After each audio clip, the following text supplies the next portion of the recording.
జగన్ హయాంలో తెలుగుదేశం టైంలో తమ వాళ్ళని లాక్కెళ్ళారన్నటువంటి కోపంతో 23 మంది ఎమ్మెల్యేలను లాక్కెళ్ళారు.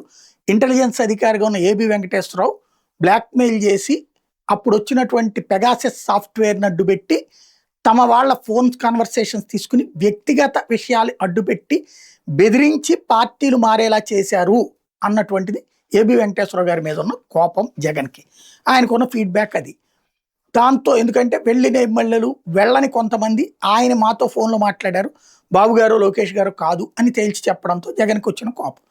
ఆయన మీద ఆ పెగాసెస్ కేసే పెట్టారు. అయ్యి దర్యాప్తులో పోలీసులు కాంప్రమైజ్ అయ్యి ఆయనకి ఏమీ ప్రాబ్లం రాకుండా చూసారు. ఇప్పుడు ఆ పెగాసెస్ డబ్బులు కూడా చెల్లించారు. ఎక్కడుందో ఎవరికి తెలియదు. అది విచిత్రం నెంబర్ 1. రెండోది వచ్చేటప్పటికి ఏబి వెంకటేశ్వరరావు గారు కోర్టులు ఇవన్నీ తిరిగినా కూడా ఆయన అరెస్ట్ చేయలే, జైల్లో పెట్టలే. ఆయన వేధించిన విషయం అనేకసార్లు నేనే ప్రస్తావించాను. విజయవాడ పోలీస్ కమిషనర్గా ఆయన ఎంత చిత్తశుద్ధితో పనిచేశారు, ఆయన నిజాయితీగానే పనిచేశాడు తప్పించి ఎవరి దగ్గర చేతులు చాచలేదు అన్నది. రాజకీయంగా కొలైడ్ అయ్యారన్నది వీళ్ళ ఆరోపణ నడిచేది. ఆయన చివరి రోజున ఉద్యోగం చేసుకోవడానికి పర్మిషన్ ఇచ్చారు. రిటైర్మెంట్ ఉద్యోగం చేస్తూ రిటైర్ అయ్యేలా చేశారు. కనీసం ఆ మాత్రం గౌరవించారు. మిగతాదంతా తప్పే, ఆ మాత్రమే ఇచ్చారు.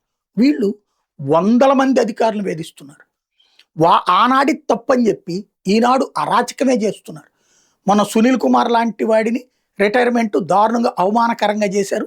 కేసులు పెట్టి సస్పెన్షన్లోనే రిటైర్ అయ్యాడు.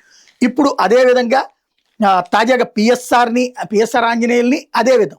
అట్లాగే ఇప్పుడు ఐపీఎస్ అధికారి సంజయ్ మీద విచారణకి ఒక కమిటీ, అలాగే ఐఏఎస్ అధికారి జీసీ కిషోర్ కుమార్ మీద విచారణకు ఒక కమిటీ.